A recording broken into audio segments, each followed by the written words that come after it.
Homogeneous और heterogeneous mixture का introduction समझा था, ठीक है ना। तो आज हम लोग इसके बारे में थोड़ा सा डिटेल में समझेंगे और साथ में ही इसके टाइप्स के बारे में पढ़ेंगे और कॉन्सेंट्रेशन फार्मूला, इन सारी चीज़ों के बारे में वन बाय वन समझेंगे, ठीक है। तो चलिए स्टार्ट करते हैं। First of all homogeneous mixture. Homogeneous mixture, homogeneous mixture means constant or uniform distribution, ठीक है ना। यानी कि कोई भी चीज जब एक किसी ऑब्जेक्ट को या सब्सटेंस को किसी दूसरे में मिक्स करते हैं तो वो कंप्लीटली मिक्स हो जाता है थ्रू आउट, ठीक है ना। ये नहीं कि वो एक जगह मिक्स होगा दूसरी जगह नहीं।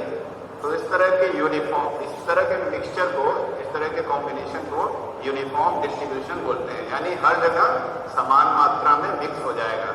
जैसे कि एग्जाम्पल के लिए हम लोग पिछले क्लास में डिस्कस भी किए थे कि सॉल्ट और वाटर, अगर हम लोग सॉल्ट को पानी को नमक में डालेंगे, सॉरी नमक को पानी में डालेंगे, तो क्या हम लोग पाएंगे कि नमक का जो स्वाद है, एक ग्लास पानी में अगर 1 चम्मच नमक डालेंगे, 1 टीस्पून अगर सॉल्ट डालेंगे, तो ग्लास को कुछ देर बाद, मतलब स्टायर करने के बाद यानी उसको मिक्स करने के बाद, अगर पानी की बूंद कहीं से भी या उसके बॉटम से निकालें या उसके टॉप से कहीं भी निकालेंगे तो उसमें हम लोग को सॉल्ट का टेस्ट आएगा। इसका अर्थ ये है कि सॉल्ट के जो मॉलिक्यूल्स हैं या कंपाउंड हैं वो पानी में हर जगह फैल गए, मिक्स हो गए। तो इस तरह के हर जगह का जो ये मिक्सचर हो जा रहा है, मॉलिक्यूल हर जगह मिक्स हो जा रहा है वाटर में, इस तरह के मिक्सचर को यूनिफॉर्म डिस्ट्रीब्यूशन बोलते हैं, यानी समान मात्रा में हर जगह घुल जा रहा है नमक। दूसरा एग्जाम्पल अगर होमोजेनियस का लें तो शुगर प्लस वाटर, यानी चीनी शरबत या जूस बनाने के लिए या कोल्ड ड्रिंक वगैरह हम लोग जो पीते हैं तो उसमें भी चीनी और पानी का घोल होता है, और वहाँ भी चीनी जो शुगर होता है पानी में मिक्स हो जाता है, और हर जगह उसका टेस्ट हम लोग अपने टेस्ट बर्ड से जो हमारे जीभ पर है उससे बता सकते हैं कि ये मीठा पानी है ना। यानी शुगर के मॉलिक्यूल हर जगह इक्वली मिक्स हो चुके हैं। तो ये होमोजेनियस मिक्सचर का ओवरऑल कॉन्सेप्ट है कि there is the uniform distribution of the molecule in the another molecule in which we are mixing it. For example, salt, we are mixing salt in water, then there will be the uniform distribution of salt in water. And if we take sugar in place of salt and adding it in water, then there will be uniform distribution of sugar in water. And then after mixing, if we drink it, we can feel the same taste of the water, whether we are taking it from the top of the bottle or glass और from the bottle. Okay, तो ये case है। अब homogeneous mixture ये हम लोग समझ लिए। अब होमोजेनियस मिक्सचर के भी टाइप में आता है सॉल्यूशन। क्या आता है बच्चों? सॉल्यूशन, ठीक ना। सॉल्यूशन, सॉल्यूशन यानी इसको हम लोग कभी कभी क्या बोलते हैं? True solution. ट्रू सॉल्यूशन यानी सच्चा सॉल्यूशन। सच्चा सॉल्यूशन कहने का अर्थ यही है कि जब भी हम चीज़ों को मिक्स करेंगे, जैसे पानी को नमक को पानी में घोल दिए या चीनी को पानी में घोल दिए, तो उससे क्या होता है कि उसके पार्टिकल एक तो हर जगह यूनिफॉर्मली डिस्ट्रीब्यूट हो जाते हैं, हर जगह मिक्स हो जाते हैं पानी के मॉलिक्यूल के साथ में क्या होता है कि उस सॉल्यूशन में वो जो मिक्सचर बना है उसमें उसके पार्टिकल को हम लोग देख नहीं सकते, इतने ज़्यादा छोटे हो जाते हैं। जैसा कि आप पहले चैप्टर में पढ़े होंगे कि atoms of molecules of the particle will get very small and they get adjusted in between the molecules of the water. तो पानी के मॉलिक्यूल के बीच में छोटे छोटे पार्ट्स में ये सॉल्ट जो हम लोग डालते हैं, शुगर या सॉल्ट, वो मिक्स हो जाते हैं, है ना, और वो विजिबल नहीं होते हैं। इस तरह के सोल्यूशन को ही ट्रू सोल्यूशन बोलते हैं। ठीक, ट्रू सोल्यूशन यानी कंप्लीटली मिक्स हो जाना और पार्टिकल को हम लोग वापस नहीं देख पाते हैं अपनी नेकेड आई से, यानी अपनी खुली हुई आंखों से। ठीक, अब होमोजेनियस का ही टाइप है सोल्यूशन। ठीक, अब सोल्यूशन के भी दो पार्ट होते हैं, इसको हम लोग को जानना जरूरी है। पहला है सॉल्यूट और दूसरा है सॉल्वेंट। ठीक ना, सॉल्यूट एंड सॉल्वेंट, इन दोनों से मिलकर के हमारा सोल्यूशन बनता है। सॉल्यूट मीन्स क्या होता है, एक ऐसा पार्टिकल जिसकी अमाउंट या जिसकी मात्रा बहुत कम होती है, ठीक ना, और जिसको डिजोल्व किया जाता है दूसरे में जिसकी मात्रा ज्यादा होती है, जिसको सॉल्वेंट बोलते हैं। ठीक ना, तो सॉल्यूट इन दैट पार्टिकल और that part of the solution which is in small amount and it get dissolved in the larger part of the solution which is known as solvent। ठीक, तो solution के दो हिस्से हैं, एक है solute, दूसरा है सॉल्वेंट। सॉल्यूट छोटा मात्रा होता है और ये किसमें डिजॉल्व हो जाता है, बड़े मात्रा वाले पार्ट में, लार्ज अमाउंट वाले पार्ट में, जिसको लार्ज अमाउंट क्या बोलते हैं, सॉल्वेंट, और स्मॉल अमाउंट को सॉल्यूट।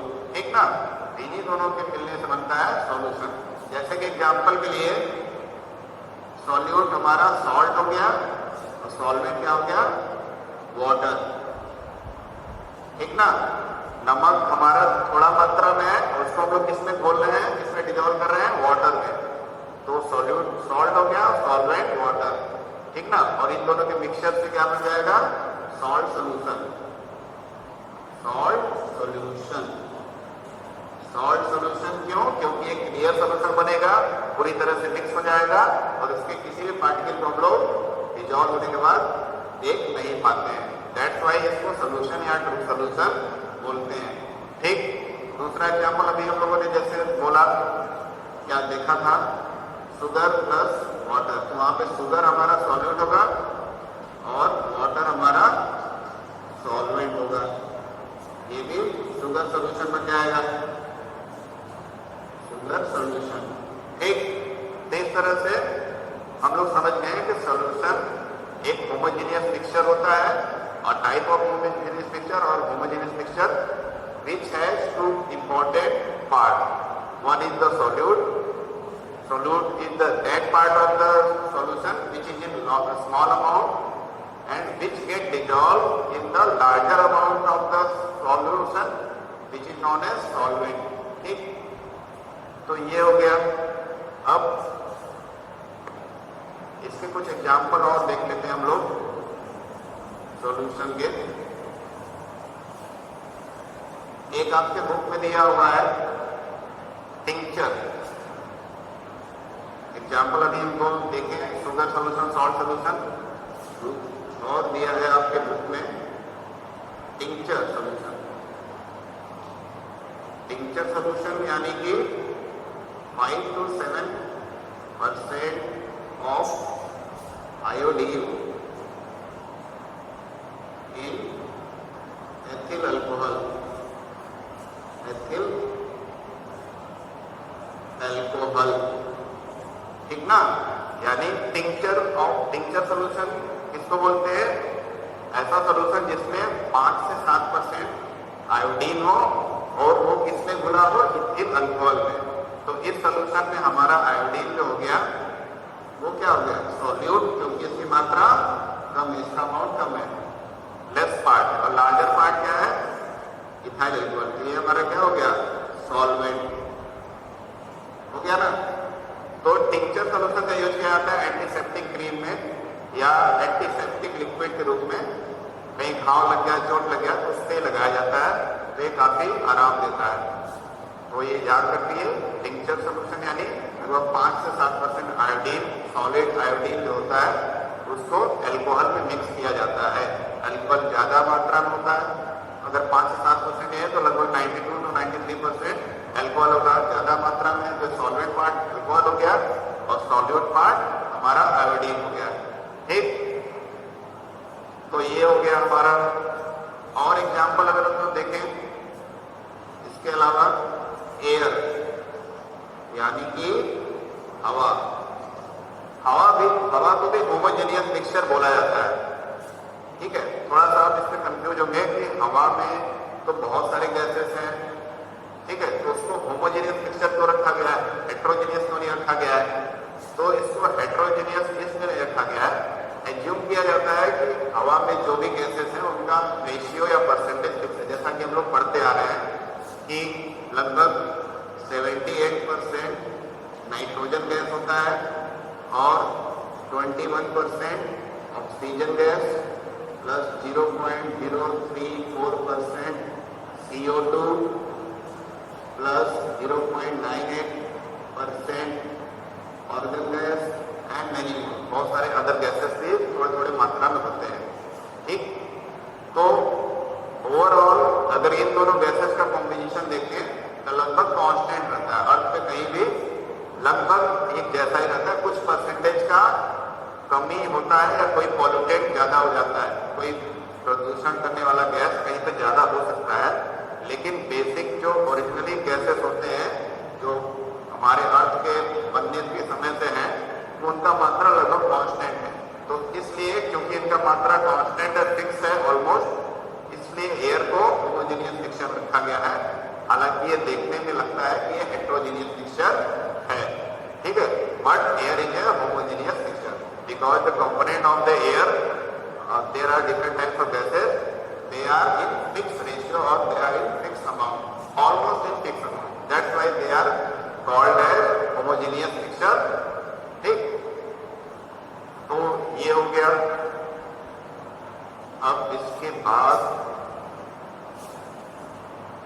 आप लोग ये समझ गए ना, homogeneous mixture, heterogeneous mixture, homogeneous mixture and solution, solution के पार्ट्स और कुछ example.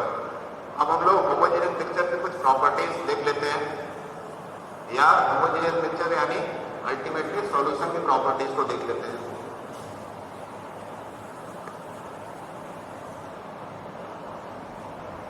Properties of solution, properties में देखा जाए तो जो सॉल्यूशन होता है या ट्रू सॉल्यूशन होता है वो यूनिफॉर्म डिस्ट्रीब्यूशन होता है, उसमें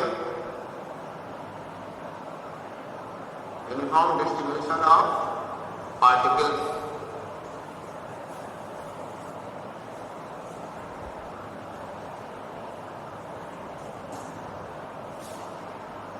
दूसरा ये है कि इसके दूसरा ये है कि इसके पार्टिकल को हम लोग देख नहीं सकते, इट्स पार्टिकल्स। ठीक है बच्चों, अभी थोड़ा सा ये इलेक्ट्रॉनिक प्रॉब्लम आ गया माइक में, इसलिए मैं आपको शुरू करते हैं प्रॉपर्टीज ऑफ सॉल्यूशन। सॉल्यूशन की क्या प्रॉपर्टी है, इसके पार्टिकल यूनिफॉर्मली डिस्ट्रीब्यूट हो जाते हैं, यानी हर जगह जो इसके पार्टिकल है मिक्स हो जाते हैं। दूसरा प्रॉपर्टी क्या है कि इसके जो पार्टिकल का साइज बहुत ही छोटा होता है, जिसको हम लोग देख नहीं पाते। पार्टिकल साइज इसका क्या करना है, बहुत ही छोटा, यानी 1 mm के बराबर, 1 mm यानी 10⁻⁹ metre. That's why we can't see the particles in its solution, and hence they are known as true solution। ठीक ना, इसे इनको ट्रू सॉल्यूशन हो जाता है क्योंकि इसके पार्टिकल बहुत ही ज्यादा सूक्ष्म और छोटे होते हैं। Then we come to the third point, true solution में क्या होता है, जैसा कि हम लोग अगर पिक्चर ड्रॉ करें, मान लेते हैं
यानी पानी की मात्रा ज्यादा, डाइल्यूशन ज्यादा। अब दूसरा टाइप आते हैं सैचुरेटेड।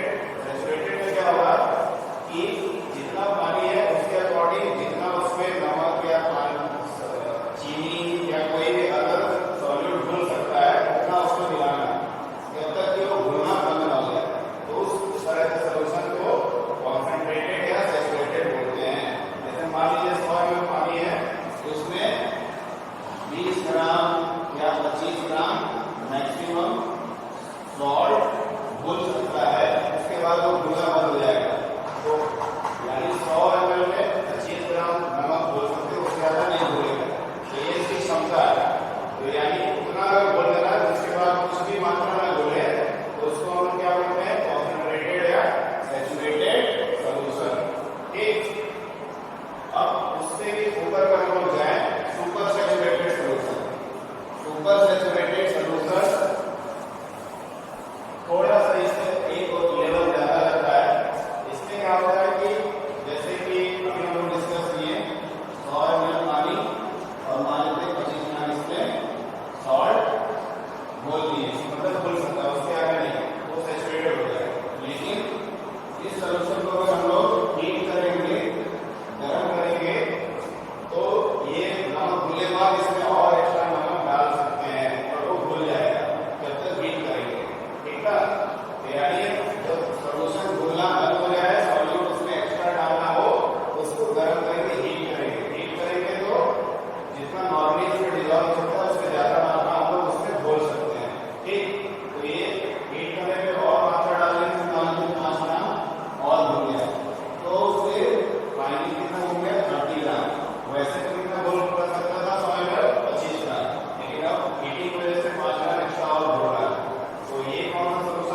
थोड़ा सा एडिट करना चाहूंगा। यहाँ सॉल्वेंट ना होकर के सॉल्यूशन होगा। पूरे सॉल्यूशन का वेट नीचे रहेगा, पूरे सॉल्यूशन का वॉल्यूम नीचे रहेगा। तो ये तीन तरह से हम लोग कॉन्सेंट्रेशन किसी भी सॉल्यूशन का निकाल सकते हैं। ठीक है, इसको एक बार समझ लेते हैं वन बाय वन। कॉन्सेंट्रेशन का मास अपॉन वॉल्यूम है, तो mass of solute upon volume of solution into 100। अगर इसको निकालना है तो वॉल्यूम ऑफ सॉल्यूट यानी दोनों लिक्विड के फॉर्म में रहेंगे। सॉल्यूट में हमारे यहाँ कोई सॉल्यूट जो है वो लिक्विड के रूप में लिए, कोई ऑयल ले लिए तो ऑयल लिक्विड फॉर्म में, तो उसको ग्राम में लेंगे, उसको वॉल्यूम में लेंगे, एमएल में लेंगे। Volume of solute upon volume of solution into 100। इस तरह से कर सकते हैं। और वेट बाय वेट का हम लोग ये मास लेना है, ये कॉन्सेंट्रेशन निकालने का फॉर्मूला है जिससे हम लोग बता सकते हैं कि किसी भी सॉल्यूशन में कितनी मात्रा में या कितने परसेंट में सॉल्यूट मिक्स किया गया है। फिर आते हैं हम लोग हेट्रोजीनियस मिक्सचर में। हेट्रोजीनियस मिक्सचर, ये जो मिक्सचर है हेट्रोजीनियस मिक्सचर, हेट्रो का मतलब मैंने पिछले क्लास में बताया था कि यानी ये कंप्लीटली मिक्स नहीं होते हैं किसी भी सॉल्वेंट में। ये भी इसमें भी सॉल्यूट और सॉल्वेंट होते हैं, लेकिन क्या होता है कि इसमें सॉल्यूट और सॉल्वेंट में मिक्स नहीं होता है और उसके बाद सेटल डाउन हो जाता है। जैसे पानी में हम लोग मिट्टी मिला दें तो थोड़ी देर बाद सेटल डाउन हो जाएगा, वो मिक्स नहीं होगा पानी में। उसी तरह सैंड और वाटर मिक्स करेंगे तो वो भी नहीं होगा, वो सेटल डाउन हो जाएगा। इसके ना मिक्स होने का कारण क्या है? क्योंकि इस पार्टिकल का साइज जो सॉल्यूट का है बहुत बड़ा होता है। Solute particles are larger.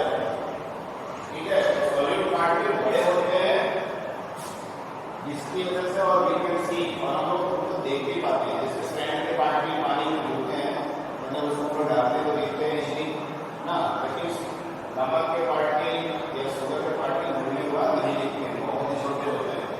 तो इसलिए पार्टिकल साइज बड़ा है और जो पानी के मॉलिक्यूल के बीच में स्पेस है बहुत कम है, तो उस गैप में आ नहीं पाते हैं। तो उस गैप में नहीं आ पाते तो क्या हो जाता है, वो सेटल डाउन हो जाते हैं। जैसे कि हम समझे कि एक कंटेनर है, उसमें पानी भरा हुआ है और उसमें आप लोगों ने सैंड ऐड किया, तो मान लेते हैं कि ये पानी के मॉलिक्यूल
तो ये है सस्पेंशन।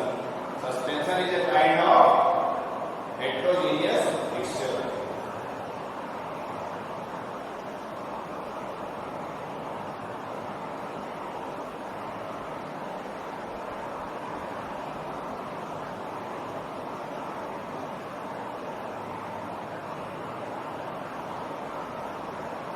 ठीक है, तो ये हम लोग समझिए। उसके बाद अगर और एक पॉइंट हम लोग देखा जाएगा कि लाइट स्कैटरिंग, जो लाइट अगर इसके पास हुआ इसके मिक्सचर से तो क्या वो स्कैटर करेगा? जैसे कि ट्रू सोल्यूशन में या सोल्यूशन में तो नहीं कर रहा था, क्योंकि उसके पार्टिकल पानी में डूबने के बाद इतने छोटे हो जा रहे थे तो दिख ही नहीं रहे थे, तो लाइट से टकराएंगे तो लाइट सारा इजीली पास हो जाता है, स्कैटर नहीं कर रहा था। जैसा कि हम लोग खिड़की वगैरह देखते हैं तो धूप पार्टिकल होते रहते हैं, लाइट आता है, तो वो कभी होता है जब पार्टिकल बहुत बड़े हैं। ठीक, तो इसमें पार्टिकल बड़े हैं तो इससे अगर लाइट पास होगा, है ना, इससे अगर लाइट पास होगा इससे अगर लाइट पास हो रहा है तो अगर जब हम लोग इसको सैंड के पार्टिकल या सॉइल के पार्टिकल, मिट्टी के पार्टिकल, पानी के मिट्टी के पार्टिकल हो या फिर बालू के पार्टिकल हो, और वो छोटे छोटे पार्टिकल होते हैं, जब मैक्सिमम पार्टिकल को नीचे बैठ जाते हैं, ठीक है ना, कुछ पार्टिकल क्या करते हैं धीरे धीरे सेटल डाउन होते हैं। तो धीरे धीरे सेटल डाउन होते हैं, जो लाइट पास होता है तो वो दिखता है, जब लाइट टकराता है कि पार्टिकल से बहुत सारे पार्टिकल होते हैं, तो टकराता है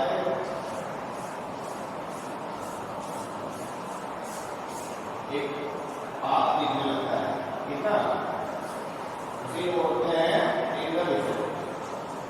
टिंडल इफेक्ट, ठीक है, टिंडल इफेक्ट दिखता है इसमें सस्पेंशन के पार्टिकल्स में।